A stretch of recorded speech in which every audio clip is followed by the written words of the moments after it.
Pernahkah kamu bertanya-tanya, kenapa ada orang yang hidupnya terus naik, sedangkan yang lain justru semakin terpuruk meskipun sama-sama bekerja keras? Bedanya bukan di nasib, bukan juga di keberuntungan. Bedanya ada di cara berpikir. Orang kaya punya pola pikir yang mendorong pertumbuhan, sedangkan orang putus asa punya pola pikir yang mematikan peluang. Banyak orang salah paham, mereka pikir orang kaya berhasil karena modal besar atau koneksi kuat. Padahal sebelum punya modal, mereka orang kaya itu lebih dulu punya mindset yang benar. Dan sebaliknya, orang yang putus asa bukan karena miskin juga, tapi karena pikirannya tertutup terhadap kemungkinan. Hari ini, kita akan bedah 5 perbedaan cara berpikir orang kaya dan orang putus asa yang menentukan masa depan finansial seseorang. So, tanpa berlama-lama lagi, let's begin. Are you ready?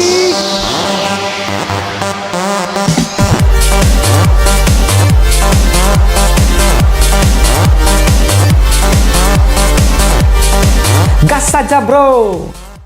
Selamat datang di channel ini. Di video kali ini, kamu akan belajar pola pikir apa yang membuat orang kaya makin kaya, dan pola pikir apa yang membuat orang putus asa semakin terjebak dalam hidup yang sama. Yang pertama, orang kaya fokus pada peluang, orang putus asa fokus pada masalah. Orang kaya akan melihat setiap masalah sebagai pintu peluang. Bahkan dalam krisis, mereka bertanya, apa yang bisa saya manfaatkan? Orang putus asa langsung berkata, ini sulit, saya pasti gagal. Perbedaannya ada di energi mental. Peluang hanya muncul bagi mereka yang berani melihat terang di tengah gelap. Sementara orang putus asa menutup pintu sebelum melihat apa yang ada di dalam ruangan. Yang kedua, orang kaya berinvestasi pada diri. Orang putus asa menyalahkan keadaan. Orang kaya sadar bahwa aset terbesar adalah ilmu dan skill. Mereka rela bayar mahal untuk belajar, membaca, atau mengikuti mentor.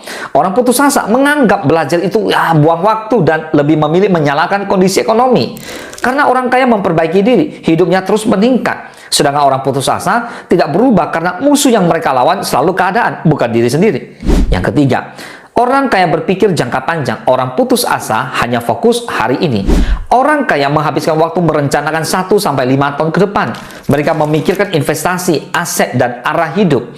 Orang putus asa hanya memikirkan bagaimana bertahan hari ini tanpa memikirkan konsekuensi jangka panjang. Akibatnya, orang kaya menunda kenyamanan hari ini demi kebebasan masa depan. Sedangkan orang putus asa memilih kenyamanan hari ini, namun membayar harga mahal di masa depan. Yang keempat, orang kaya melihat uang sebagai alat, orang putus asa melihat uang sebagai tujuan. Bagi orang kaya, uang adalah kendaraan untuk mencapai kebebasan, waktu, dan dampak.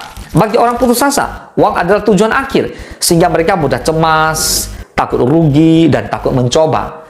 Cara pandang ini menentukan tindakan. Orang kaya berani mengambil risiko terukur, sedangkan orang putus asa terlalu takut kehilangan, sehingga tidak pernah melangkah. Yang kelima, orang kaya percaya bisa bertumbuh. Orang putus asa merasa hidupnya sudah habis. Orang kaya punya growth mindset. Selalu merasa bisa belajar lagi, mencoba lagi, bangkit lagi. Orang putus asa merasa hidupnya sudah terlambat, sudah gagal, sudah tidak ada harapan. Padahal perbedaan antara mereka hanya pada satu hal. Yang satu percaya masih bisa bergerak, yang satu percaya hidupnya sudah selesai. Keyakinan inilah yang menentukan hasil akhirnya. Orang kaya dan orang putus asa bukan dibedakan oleh uang, tapi oleh cara mereka berpikir. Peluang, pertumbuhan, masa depan, dan keberanian membuat orang kaya makin kaya. Sementara ketakutan menyalahkan keadaan dan rasa tidak berdaya membuat orang putus asa tetap terjebak. Ingat, bukan IQ, bukan modal, bukan keberuntungan, tapi pola pikir yang membentuk hidup kamu. Semoga bermanfaat. Salam sukses, dahsyat!